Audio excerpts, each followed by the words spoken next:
we are going live. Hooray for us. Welcome everyone to our book study group for Monday, the 16th of August, 2021. John Lavenia here with you. Hopefully this thing is working. Is it live? Looks like we're going live. Yes, we are live. Okay, good. So today we are starting a new book. Raymond Hollywell, Working with the Law. This is what it looked like in 1992 on the 16th printing here in the United States from Divorce Publications.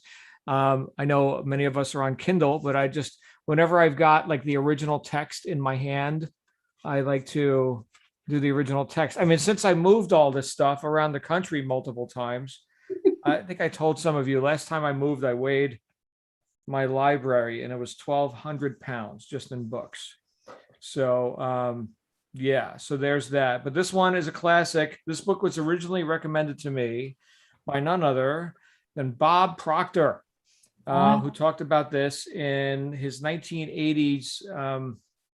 When did I first hear quotes on this? It was in the 80s from his course, Born Rich, the Born Rich program. I don't know if any of you have been through that, but it was like a 2 or 3 days long seminar.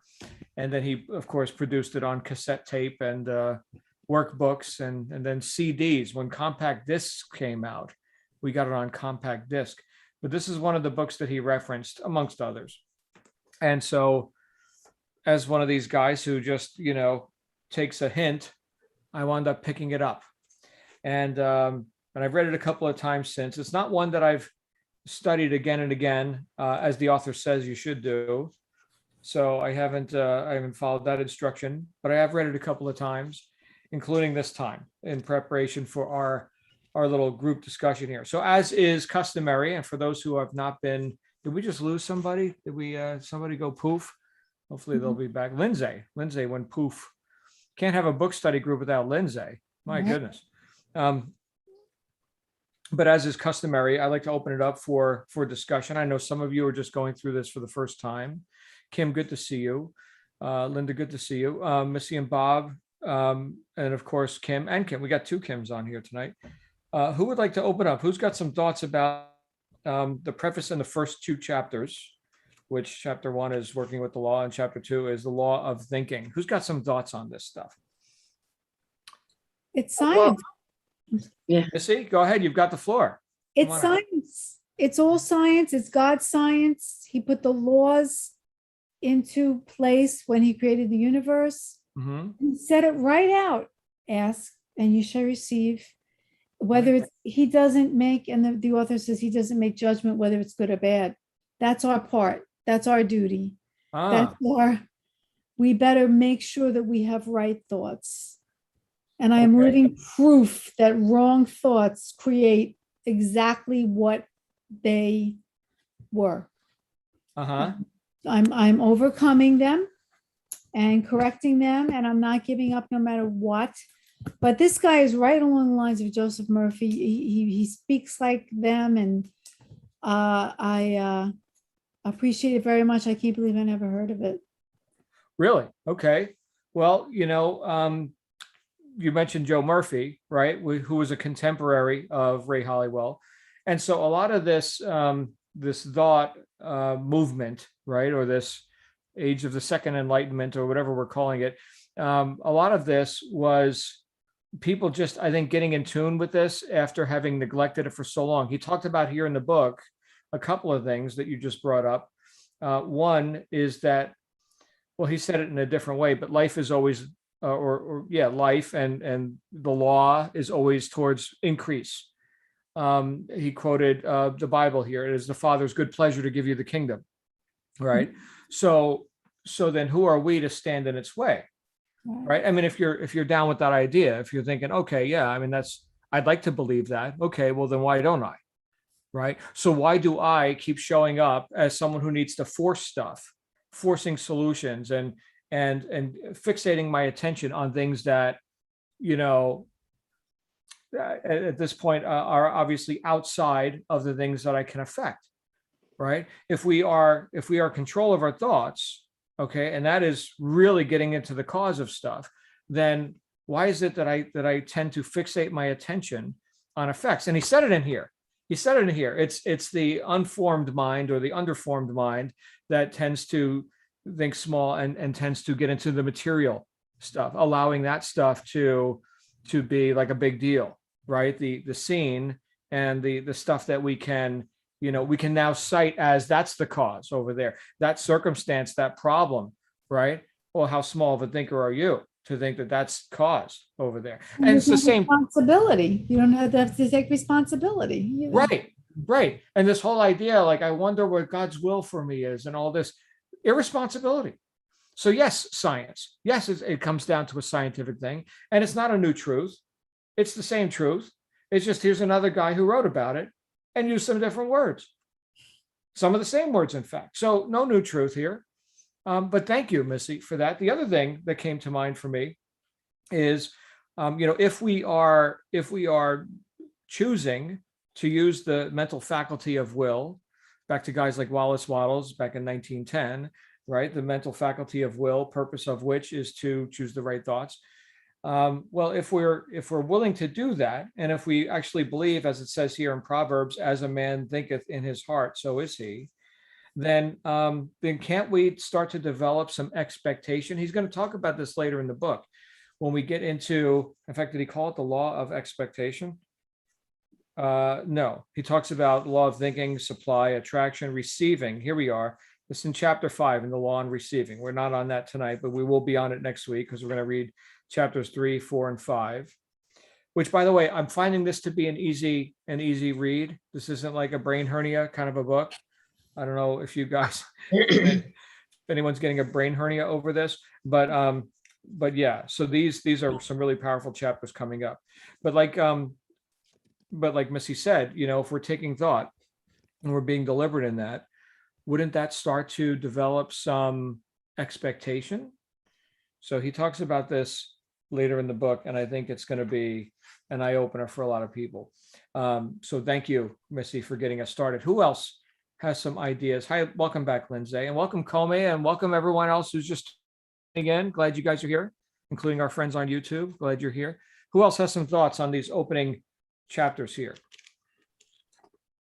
Well, John, I found it like very empowering to know that, we have the power to change our thoughts, and that we can't hold a negative and a positive at the same time.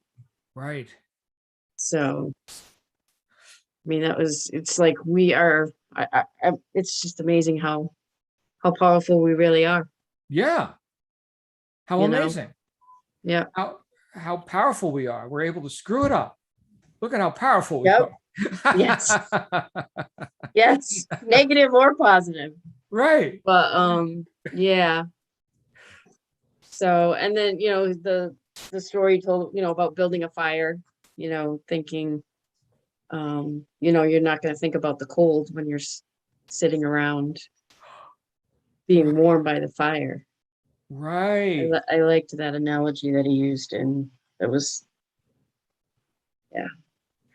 Does that kind of let you off the hook a little bit? If you were thinking that, for me to have a fire, I've got to have considerations about cold and hot. No, we can totally disregard, the laws of coldness or whatever. Right. We're focused on hot, right? So go make the fire. How many of us dilute ourselves, right? Oh, wow. Yeah. That's and really that rich. He talked about the flu, the article that the doctor wrote, which kind of resonates with us right now. Did you get that? All these things in the preface? Yeah. Yeah. Was he writing this yesterday? Yeah. Oh. For those of you who perhaps have not yet read the book, was that right in the preface? No, that was in the second chapter, I believe.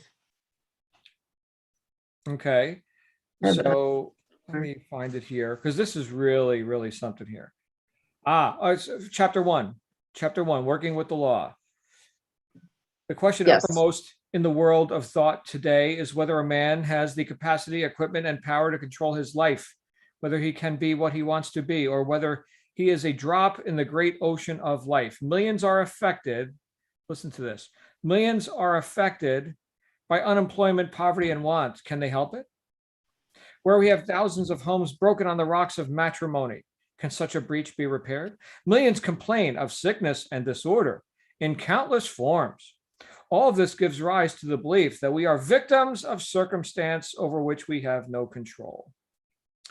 Such belief makes us fatalists and karmic addicts instead of masters and controllers of our destinies. And he goes on, a fatalistic belief is contagious. And when man submits to its influence, believing that circumstances around him are stronger than the power within him, that man is defeated before the race is run. Go turn on the news. Actually, please don't. Yeah. Please do. Right. Okay. And see what is being suggested there. Who's cause here? You're not cause. You're a victim. Yeah. You want to buy that deal? I mean, billions of people are buying that deal right now. Right. So here's a bigger issue then, perhaps, Linda, is if the whole world fell into madness, what's left of it, right? So is it not incumbent upon us to create some balance there? If there are all the, let's say, the insane, right? And then here's the sane. Is it not incumbent upon us to be sane, to work with the law, and to perhaps provide an example that others who are willing to lift themselves up out of insanity can say, oh, that's called right thinking. Oh my goodness, right? Thank you, Linda, because I didn't know that existed until I met you. And I've had this experience a lot. Sometimes people even said it. They're like, holy crap, I just had a breakthrough. I'm like, what? When you said that thing, I was like, oh, okay. But I tend to take this stuff for granted. Because, I've been attempting to live it for as long as I have. It's been some decades, but assume nothing. I'm sure all of you have seen where sometimes people are just fascinating, even unfathomable. Like, why are they doing that? Has anybody ever seen that? Yeah, just me. No, it's just me and Kim. Right. So thank you so much, Linda. Anything else to add? And then I know Comey's got her hand up. No, Comey, you've got the floor. Please come on out. Yeah. So just like you said, so many people have talked about this in different ways. 2 weeks ago, I read The Secret. And as soon as I started reading this, I was like, it's almost the same thing.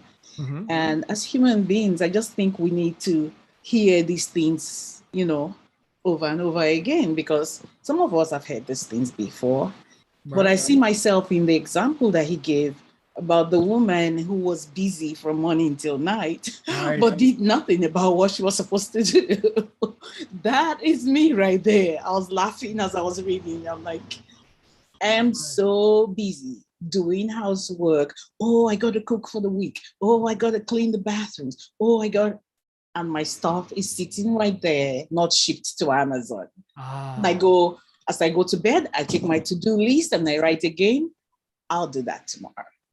Right. So when he gave that example, I was like, oh, you better do your stuff first. It's not like I haven't heard that before, but, I'm just, as human beings, I think I'm happy that we're reading these books because it just keeps reminding us what it should be. Yeah. Thank you, Comey. And look, that while there's no new truth, right? It's the same truth in whatever package. Okay. So in case anyone's looking for a new truth, there is none. But the message you didn't get from this vehicle, we could say the secret video or something. Okay. Which some people don't like. Some people are like, I don't like the way it's like show business. Okay, then don't watch the show business. But here you go. And so Comey just got a cognition, right? A light bulb turned on. Oh my goodness, I just realized that things which matter most must not be at the mercy of things which matter least, right? So the dishes will get clean. Not right now, because I got priorities, things that could actually advance me in life. And whether or not, this floor is polished in this exact moment doesn't profit me, right? I've done exactly the same thing, Comey. And I think you know enough about me to know that I'm very into order. I like clean. I've got my little microfiber cloths. I clean my computer screen in the morning and then I get to work, right? So it drives me crazy sometimes when I go downstairs and my daughter has exploded all over the kitchen, right? And I'm like, you know what? not my post right now. I got to go man this post because that's what profits us, so that she can have stuff to go make a disaster in the kitchen. John, one man's mess is another man's filing system. Yeah, huh? Okay. Interesting you bring that up, Bob. I cleaned out my closet last week of clothing, and I found some old t-shirts that I haven't worn in 20 years from my heavy metal band days. And I didn't last 3 hours on eBay. I sold every single one, people fighting over them. I made, and I still have a few. I didn't have time to list them all, but I was thinking, you know what? I could bring this stuff to Goodwill, but it's probably somebody's treasure. One man's, I'm done with it, but somebody's treasure. I made $1,000 in like 2.5 hours You son of a gun. with some old t-shirts. Yeah. Yeah. People fighting over them. So yeah, one guy called me and said, hey, what else you got? Before you go list anything else on eBay, let's jump on Zoom. And he handed me $600, like right on Zoom. Here, what's your PayPal address? I'll take that one, that one, that one. Okay. Didn't you So- make a record? Did they hear of you? Did they know your band? Well, it was not just my band, but it was like t-shirts that I had collected over the years, Oh, I see. and some of the stuff people are gaga over. But I was saying to my wife, Shannon, and we're off topic now, forgive me guys, but I was saying to my wife, Shannon, I'm going to go list a bunch of this stuff on eBay. And she was like, is that really worth your time? And because all right, $1,000, whatever. Okay. But I was thinking, you know what, there's a bigger game afoot, right? This is somebody else's treasure. This is somebody's treasure. I'm going to go make somebody's day. And I did. A lot of people's day. So Increase. yeah. And so there's goodwill with that. And it was a pain in the ass. I got to box this stuff up and whatever, but I felt good about it. And I got another $1,000, tax-free, because it's just personal goods. And I wound up ordering that watch, and I got a bargain on it. You guys know I was into this. I'm like all gaga over this watch, and it's not even that expensive. It's like $700, but still, I got to have a good reason to do it. And so I was thinking, all right, well, attach a goal to it, and that was a good enough goal for me to just go ahead and say, all right, I'll spend $700 on the watch. All right, what are we talking about here? Working with the law. That's right. Okay, who else has some thoughts on these first couple of chapters? It's kind of interesting. Before we got involved here, I going through some emails, and I saw a quote in one of my emails from Edmund Burke, who's a great historical figure, member of the British Parliament at the time of our War for Independence, and one of our friends in England. And he said, the greatest mistake that a person can make is not doing anything because he thinks he can do but little. Nice. Good stuff. So And the tie-in is, expansion, abundance, growth. You've got to, if you only have but a little to risk, why not risk the little? Most people draw the line. They say, I can't risk a lot, so I can't make a lot, so they don't risk anything at all. Yeah, we've heard that several times, paraphrased several times, Bob, right? The greatest risk in life is to risk nothing. Or like Albert Hubbard said, if you want to avoid criticism, do nothing, say nothing, be nothing. So what motivates us to withdraw or to withhold ourselves? That thinking so little of ourselves. And look, Bob, if I thought that I was going to harm you and do something unethical, it's good and right for me to withhold, right? That unethical action. Okay. So there is such a thing as, ethics and morals and integrity.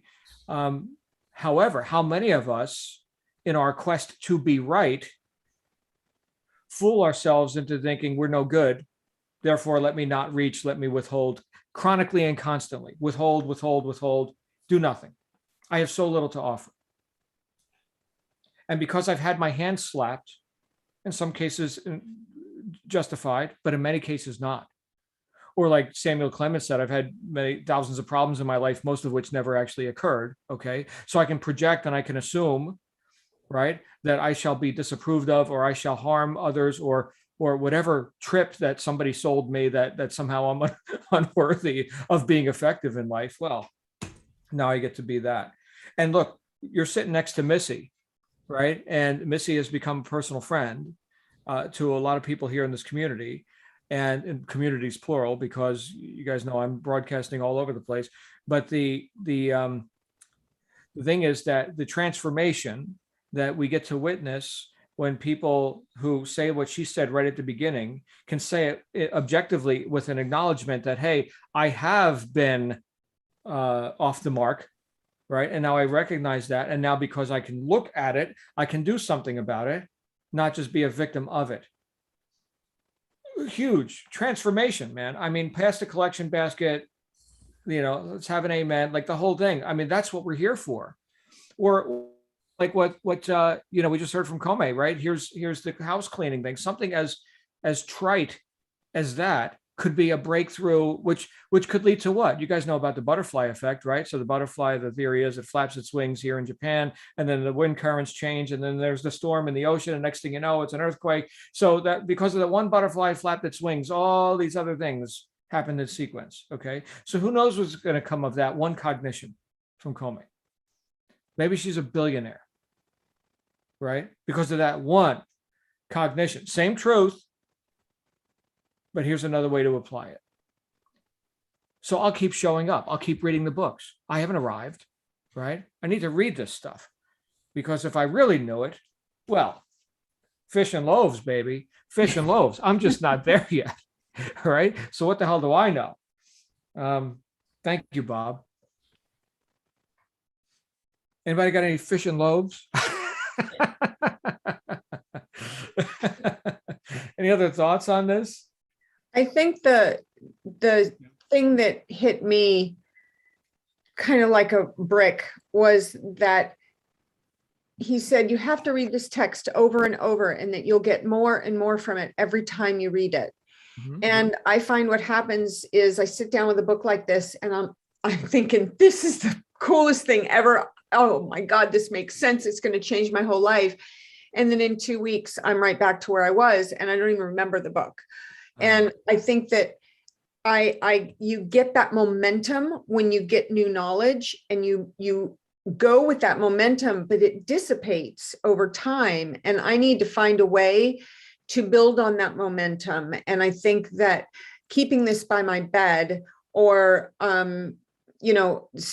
putting some things around the house, reminding me of some of these things so that it doesn't dissipate, is going to help me stay focused and on task on the bigger things instead of cleaning the toilets. That's great. Beautiful. Thank you, Kim. Constant reminders. Yeah, that's why we show up here. And of course, what we're doing once a week here with our book study group is one tiny piece of what we do every day with our the mastermind group. Which, by the way, for those of you who aren't members, you can visit jlsuccessmastermind.com, get a free membership. And, and if you'd like to stick around, feel free to do so for pennies. Anyway, thank you. I'm so glad you're here, my friend. Guess who else is here, though? Oh, my goodness. It's the pivot queen. It's Kelly Fisher. Hey, Kelly, what's your story? Hi. Sorry I missed last week. I was busy being a nana. I had too many grandkids around. Oh, my goodness. I just wanted to just chip in when you said fishes and loaves, because in my little daily vision statement, I actually have that, fishes and loaves. It's kind of this vision of multiplication.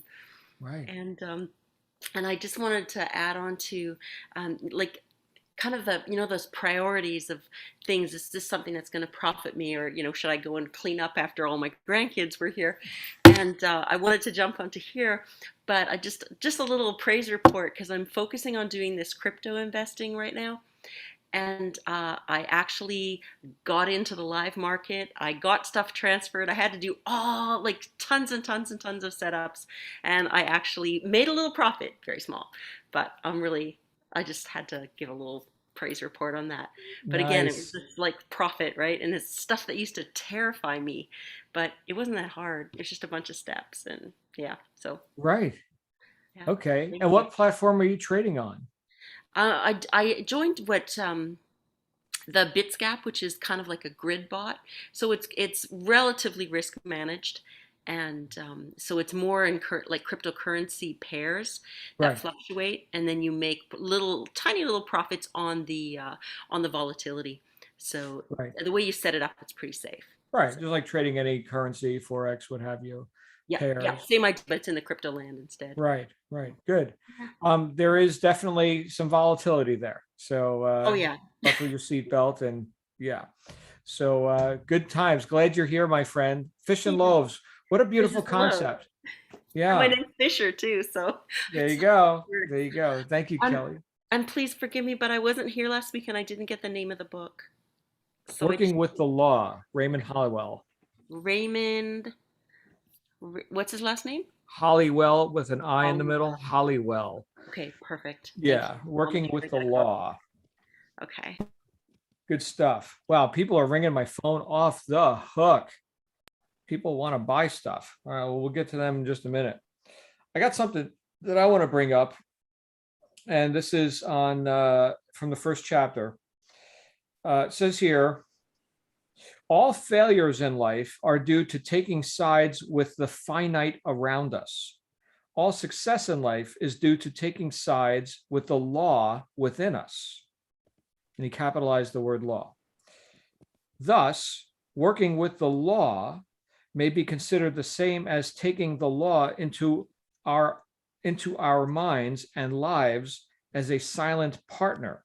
We are then conscious of the source and creator of all power and realize and receive the many benefits that surround us.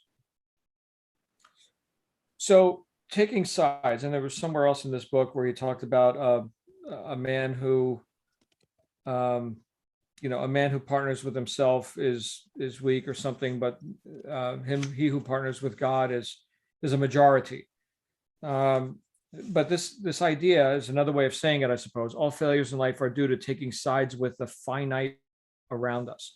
So I'm going to side with materialism and physicality and the base, that which is base and gross reality kind of stuff.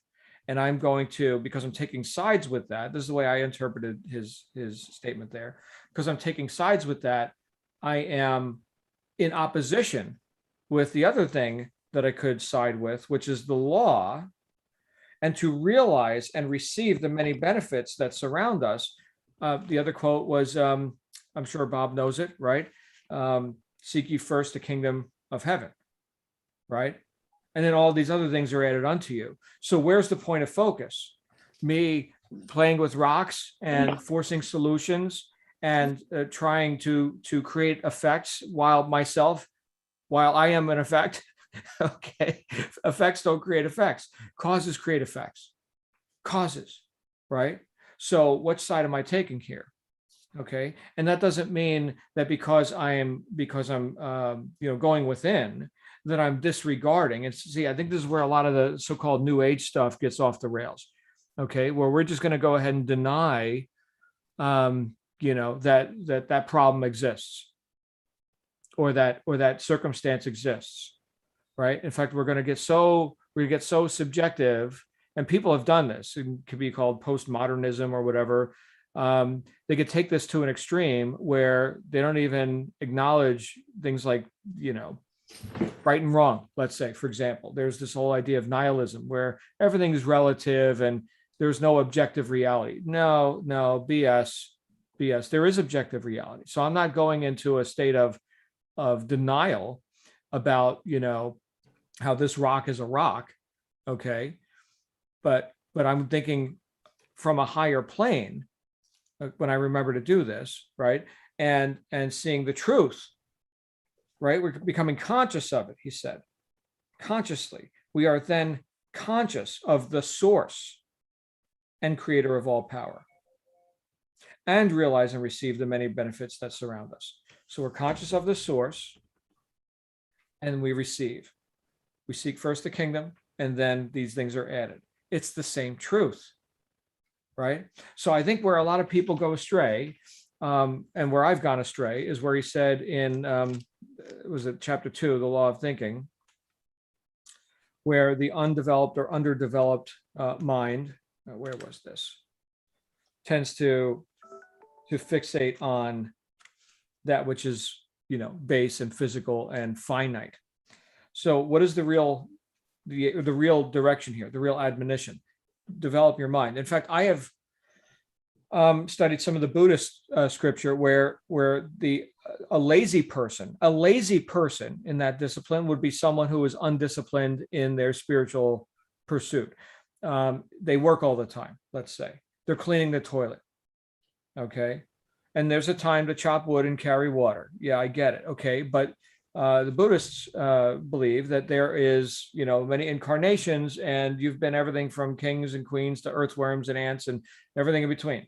Okay. And now, meaning right now, that you're having a human experience and you're able to read scripture and you're able to meditate and do the human stuff. What a precious opportunity. To squander that on these basic worldly things is lazy. And it's so seductive, right? I mean, you can go and play with rocks or whatever. Yeah, nice rocks. But this is your opportunity to really, seek and get conscious. What did Gautama Buddha say when he was asked, well, who are you? He said, well, I am awake. Right? So that was it. That was the main pursuit. And then, all the other stuff is added. But at that point, and maybe you all have different opinions about it. I was just talking about this watch, right? That I'm excited to get a watch upgrade. I haven't bought a watch in a while. Actually, I bought one very recently just to kind of hold me over until I wound up getting this one, just because my other one was crapping out. But let's say, in the hierarchy of significances, right? Here's a wristwatch, pretty low. I mean, once you're like, conscious of the bigger picture stuff. Now, that doesn't mean we're going to deny our body, although some people have done that, right? You want to go join the priesthood or the monastery or whatever. Okay, not my path. Okay, and here's why it's not my path.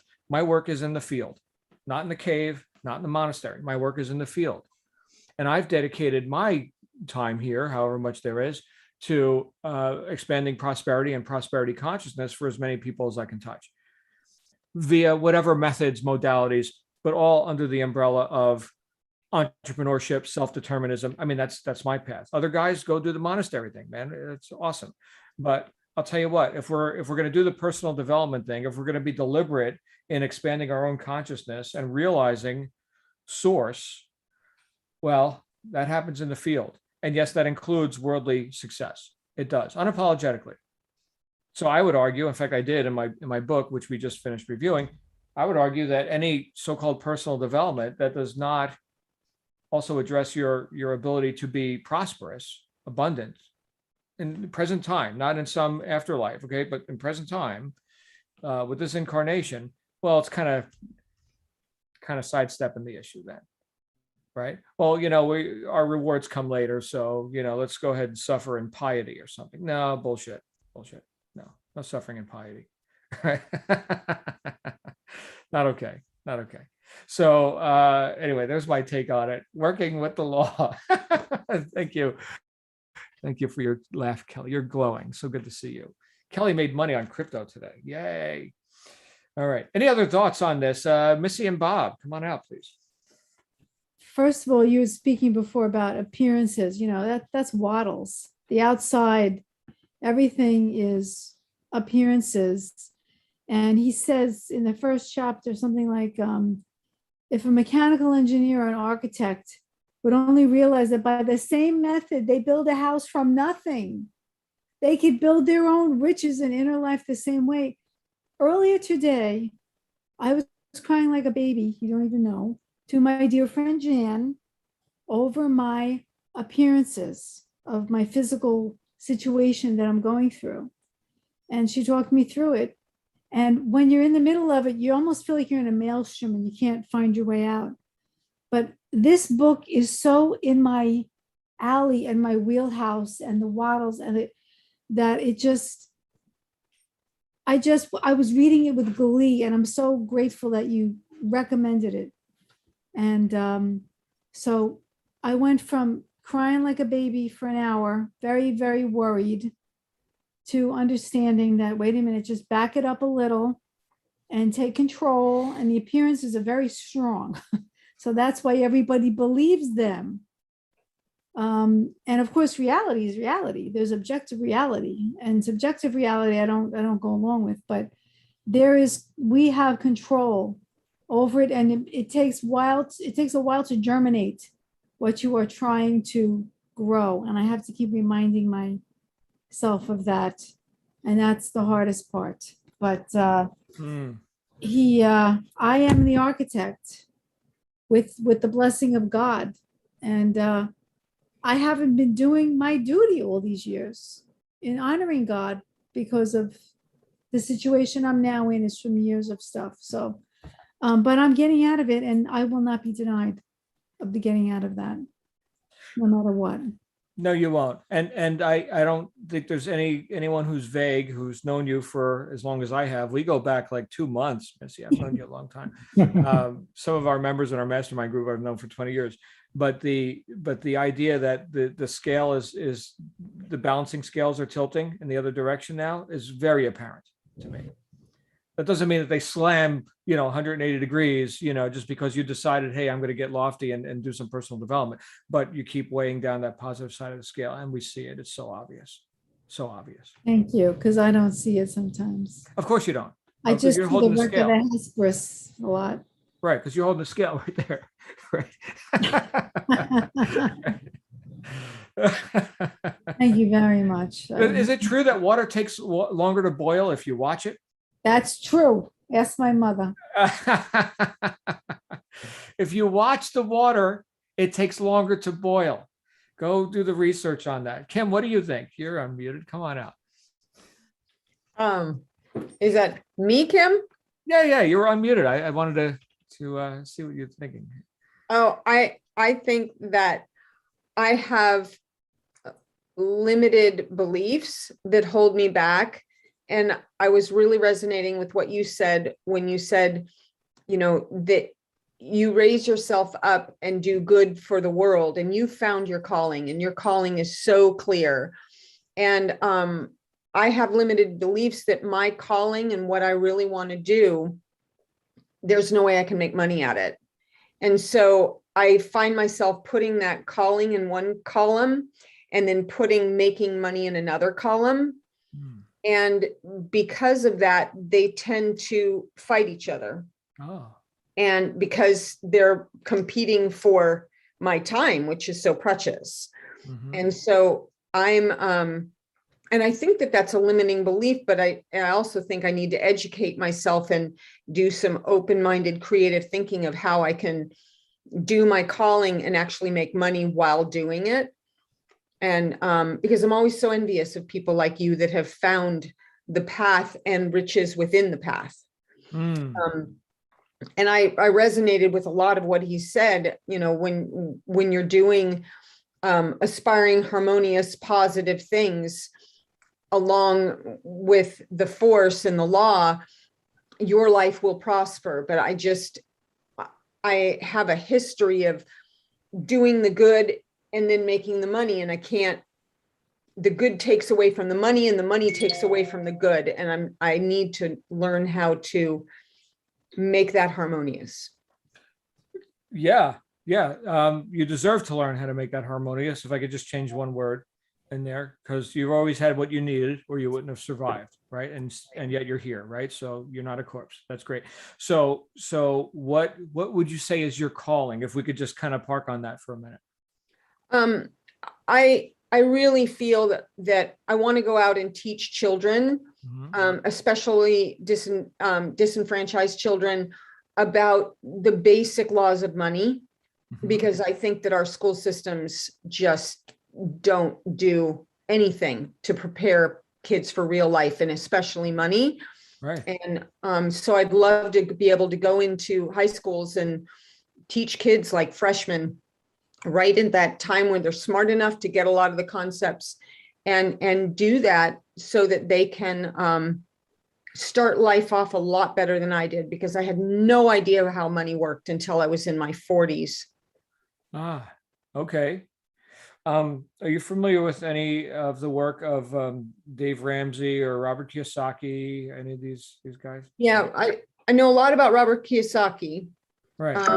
Not so much about Dave Ramsey, but Okay. Well, my daughter actually she's 10, okay, but she has a Dave Ramsey program that introduces them to the idea of compartmentalizing money for different purposes. Here's savings, here's charitable contribution, here's spending, right? And then they can actually do math with that and make some decisions and then see if they can stick with those decisions, because the tendency is to spend, okay, at least with my child.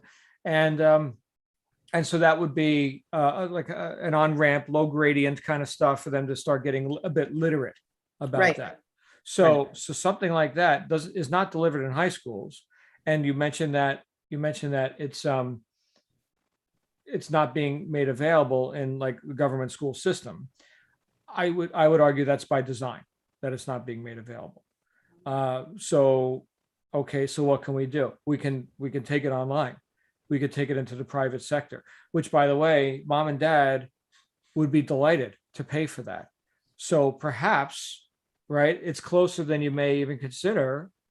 It's like, wow, what if we just went ahead and made these sort of things available to kids? I mean, it doesn't take much to throw a website up, a sales funnel, right? And if you've got an entry-level course, even a freebie, like here's download the 5 video series in the PDF. Oh, and now here's the upgrade, right? Now give me some money, and here's the money, right? Because I got value from the freebie. Right.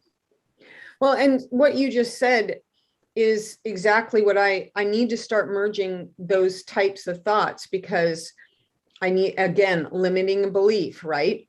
If I go into these schools with these children can't afford the upgrade, but that doesn't mean that I can't do it for the kids who parents can afford the upgrade, get the machine going, and then take my time into the schools and into the homes of kids that can't afford it.